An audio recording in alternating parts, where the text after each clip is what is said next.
At Trinity Health System, we have a profound respect and awe for all creation. We are motivated by the words of Christ to be his hands and heart to those in need. Our doctors, nurses, and staff are driven by selfless performance, combining our expertise with the technology to bridge the gap to healthier communities. Healthcare isn't just about healing, it's about human dignity. Trinity Health System, inspired by faith, serving you with distinction.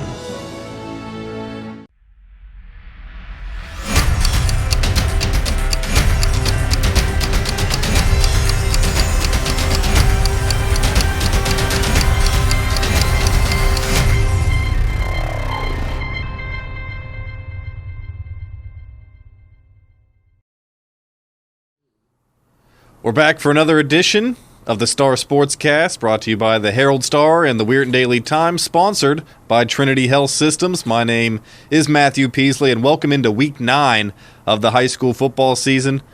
Fastest 10 weeks of sports, and we're almost there at the end of the regular season, and it's hard to believe. We do have a few teams still alive, hunting for the playoffs.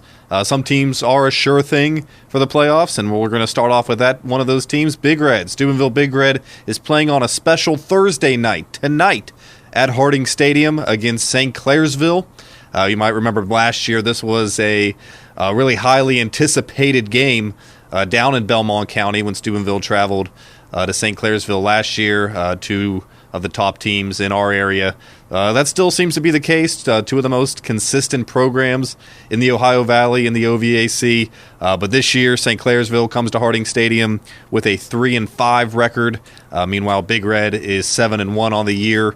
They're now ranked third in Division IV Region 15 standings. And a win here should automatically qualify them for the playoffs, even though they already have earned that spot. Last week against Cardinal O'Hara, Big Red ran the ball very well, 272 rushing yards for the team, rushing touchdowns by Wallace, McGee, and Jacob Bernard. So Big Red was moving the ball well on offense and did enough on defense to stop Cardinal O'Hara. They got up on Cardinal O'Hara early and were able to ride it out from there. Sure, the game plan remains the same against St. Clairsville this week. St. C, of course, isn't going to go down without a fight. Like I said, they're 3-5 on the year. Head coach Brett McLean actually called Big Red the best team in Division IV in our preview story this week, which you can find in today's newspapers. Our football extra, highlighted by tonight's Thursday night game, Thursday night football at Harding Stadium. Big Red, St. Clairsville, we'll see you there. I got some other great games this week. It's really a rivalry weekend in local matchups. Our next game we'll talk about is Edison at Toronto. Edison's coming off a tough, hard-fought loss against Catholic Central. They lost that game 40-39, but had to rush back in the fourth quarter late in the game to make it competitive. Edison was right on the cusp of that victory, but a few botched extra points here and there, a couple two-point conversion tries that didn't go their way, ended up costing them in the end, but a great fight. Edison, even though it was a loss for them last week, they really have momentum coming into this game, and it's a rivalry matchup. The two teams first started playing each other last year after a long series break, but now it looks like they're going to be battling each other at least for the next 4 years. So Edison comes into this one with a 3-5 record. The homestanding Toronto Red Knights are 6-2. Toronto was in a big game last week against River there at Clark Hinkle Stadium. They lost 38-31 to River, who still remains unbeaten and one of the best teams in their region in Division VI. Last week, Toronto was limited to just 89 rushing yards, which is pretty uncharacteristic for the Red Knights because they have a lot of weapons on offense, and they've been able to rush the ball really well this year with Danny Zadinek and Max Tice, Thomas Fordham, even Carafa, their quarterback. Nate Carafa passed the ball really well last week against River, ended up totaling 264 yards. But it just wasn't enough to get past River. They have Lucas Isley as their star quarterback, and, man, he was one of the toughest runners I've seen in my 4 seasons covering football down here in the Ohio Valley. He was one of the most confident runners I've ever covered. Just really slippery and fast, too. Tough test for the Toronto defense last week. But Toronto's defense, in turn, was able to put their offense in a position to win that game. It really came down to the last couple possessions there. But speaking of a good running game, Edison has that. They've been able to power the ball this year with Seth Cade and River Pappas. They were two of the reasons why they were able to give Catholic Central a run last week. They're powerful runners, and they still have Joey Nave at quarterback, who's a strong leader there in his senior year.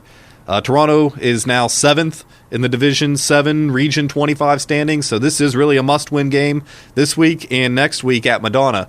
2 must-win games if Toronto wants to be able to clinch one of those last 2 playoff spots.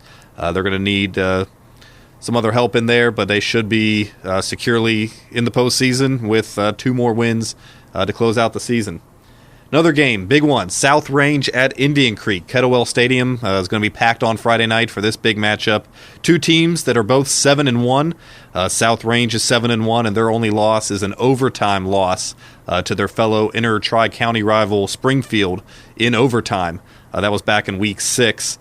However, South Range is still number 1, ranked in the Division 5 Region 17 standings. Indian Creek comes into this one ranked 7th. In Division 4, Region 15, they need a win this week for sure to keep them in the playoff spot. They have Edison next week, so a rivalry game to close out the regular season for Indian Creek. They made the playoffs last year, and I'm sure the Redskins would love to keep that consistency up and return to Week 11, but they have to prove it this week. And Coach Andrew Connor in our preview said that this is basically a playoff game, and it sure is. South Range is one of the most consistent programs up in Mahoning County, one of the best small school teams up that way, and they're bringing their powerful program down to Kettlewell. Last week, Indian Creek was able to hold off and come back against Beaver Local on the road. Indian Creek won 16-15, thanks in part to a last under 2 minutes left touchdown from backup quarterback Brennan Norris to find Aaron Robinson in the end zone.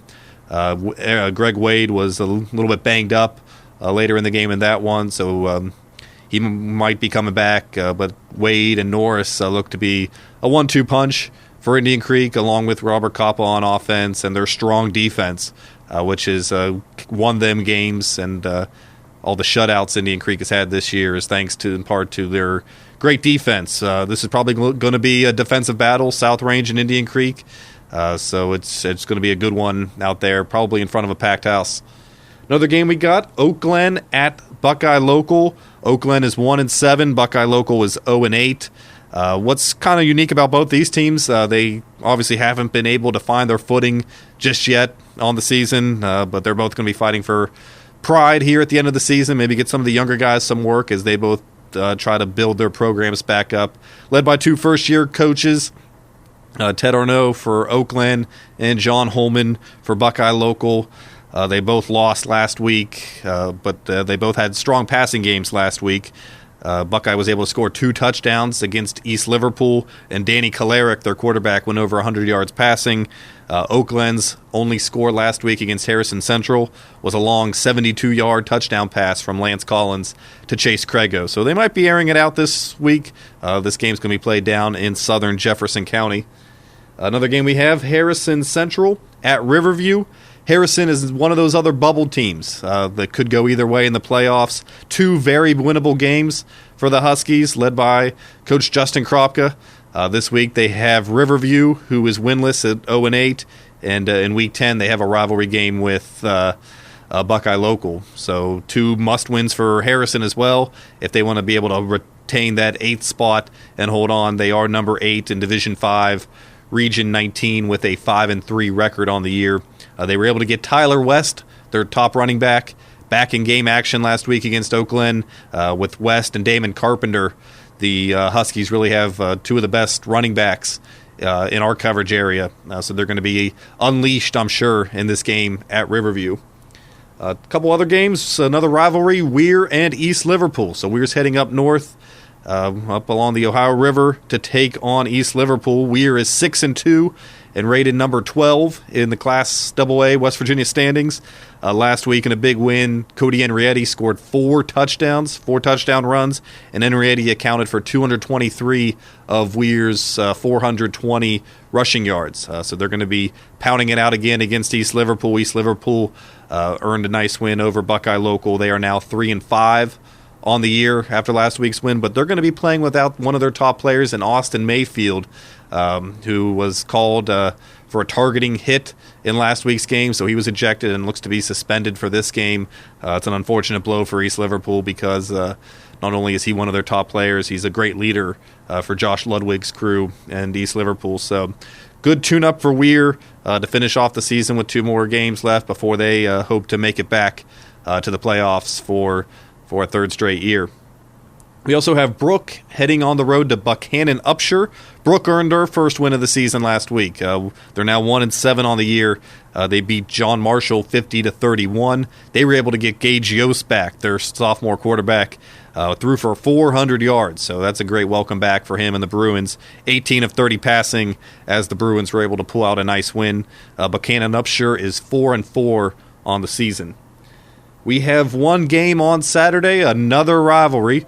This is going to be played at Harding Stadium Saturday night. Madonna, 1-6, taking on Catholic Central at 3-5 on the season. Like we said earlier, Central was able to pull out a win at Edison last week, 2 Jefferson County rivals there. Central was able to hold on to that victory thanks to a couple defensive stands at the end, and thanks to the offense led by Justin Hartzell, who had 106 yards rushing and 2 touchdowns, including a nice 62-yard touchdown run. So that was able to give Central their 3rd win of the season. Madonna is now 1-6 after losing to Lutheran East last Saturday afternoon. A couple fumbles hurt Madonna early, so Lutheran East from up near Cleveland was able to gain momentum early and really hold on. I think it was a 32-6 win for Lutheran East over Madonna. So another great week, another great slate of games coming at you this week. Hard to believe the season's almost over, but the action is really just beginning because a lot of teams are fighting for their lives to make it to Week 11, and we're still going to have great coverage for you this week. Be sure to follow us on Twitter at HSDT Sports for all kinds of updates throughout the games on Friday night. We're going to be covering as many games as we can. We're going to be giving you final scores, halftime updates, scoring updates. Everything you need to know is on Twitter at HSDT Sports. Plus, we're in print and online, so be sure to read all the game recaps on Saturday morning coming to your doorstep or on your phone, tablet, or laptop. We got it all covered for you, but it all begins on Thursday night, St. Clairsville at Big Red Harding Stadium. Be sure to look at your Football Extra for more information, stats, figures, standings. Great coverage in here, which is coming at your paper every Thursday, including this Thursday. So check out Week 8 with the Herald-Star and the Weirton Daily Times. I got scared when I saw somebody waving at me driving home that one night. I thought it was a clown. As I'm driving to my parents' house and I pulled around the bend, I still get weary sometimes that somebody's going to jump out at me in the middle of the night. In Youngstown? Yeah, anywhere. Where is this? Anywhere. This was... But this happened where? In Youngstown. Okay. I'm turning around the corner, and I jump. I get really shaken up, and I stop. I slam on the brakes because there was a clown to my left. But on second look, it was just a scarecrow. A yard decoration? A yard decoration. Not even dressed as a clown. It was just a yard decoration. This sounds like a Twilight Zone episode. Yeah, because it could have been a clown that just morphed into the scarecrow. And was it? Week 9, Unique New York. Unique New York. No scarecrows.